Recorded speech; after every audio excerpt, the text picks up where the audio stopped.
আসসালামু আলাইকুম। আবার হাজির হয়ে গেলাম আপনাদের সামনে নতুন আরেকটি রেসিপি নিয়ে। আজকের রেসিপি হলো গরুর কলিজা ভুনা। এই রেসিপিটি আমি অত্যন্ত সহজভাবে করার চেষ্টা করেছি, যাতে যারা নতুন রাঁধুনি তারা সহজে রান্না করতে পারে। চলুন দেখে নিই এই রেসিপিটি করতে কি কি লাগে।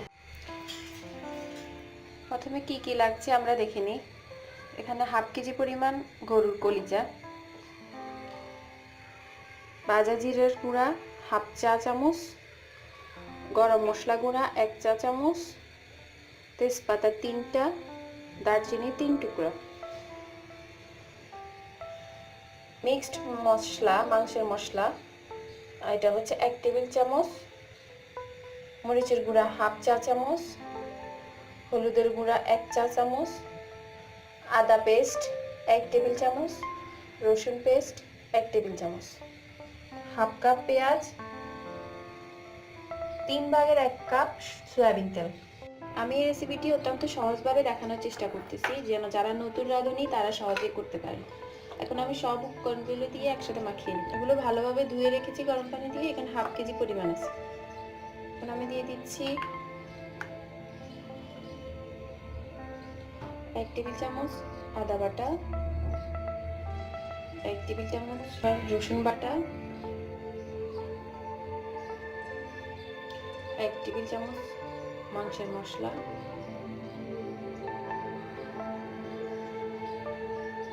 হাফ চা চামচ মরিচের গুঁড়ো, 1 চা চামচ হলুদ গুঁড়ো।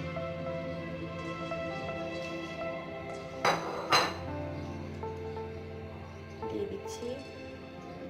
এখানে হাফ কাপ পেঁয়াজ আছে, পুরোটা এখন দিব না, একটুখানি রেখে দিয়েছি, সেটা পরে কাজে লাগবে। এটাকে আমি এখন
পরিমাণ পানি দিয়ে দিব, গরম পানি।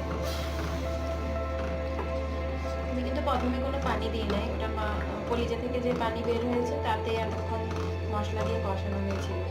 মনে হচ্ছে এই পানি তো হবে না, পানি আরো লাগবে, দেখা যাক। কিছুক্ষণ দেখে লাগলে আর একটু পানি অ্যাড করে দিব। ফিরে আসলাম 10 মিনিট পর।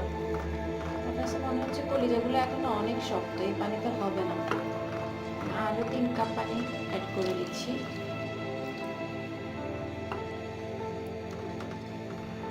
এগুলো আস্তে আস্তে সিদ্ধ হতে থাকুক। মিনিট পর এখন কলিজাগুলো এই অবস্থায় এসেছে, এখনো অনেকটা ঝোল হয়ে গেছে, আমরা এটা শুকিয়ে নেব।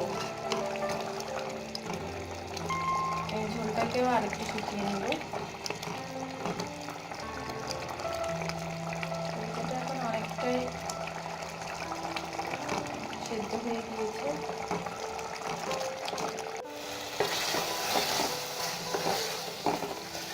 এগুলোকে এখন আমি এই অবস্থায় নামিয়ে নেব।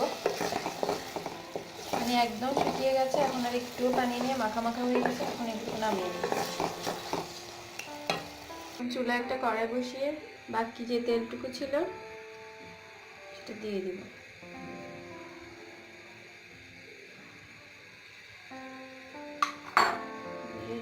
যে পেঁয়াজটা রেখে দিয়েছিলাম সেটাও দিয়ে এটাকে ভাজা ভাজা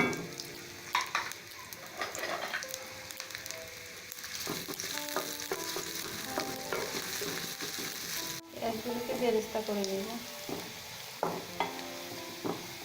লাল লাল করে ভেজে নেব। পেঁয়াজটার মধ্যে আমি পুরো কলিজাটা দিয়ে দিব।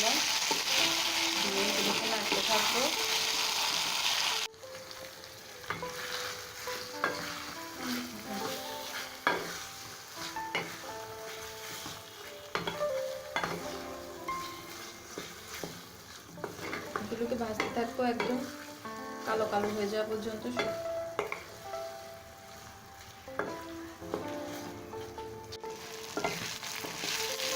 এই অবস্থায় আমি এখন যে মশলাগুলো রেখে দিয়েছিলাম ওখান থেকে একটু মশলা দিয়ে দেবো। পুরো মশলাটা আমার মনে হয় লাগবে না। হয়ে গেল আমার মজাদার গরুর কলিজা ভুনা। হয়ে গেল দারুণ মজার গরুর কলিজা ভুনা।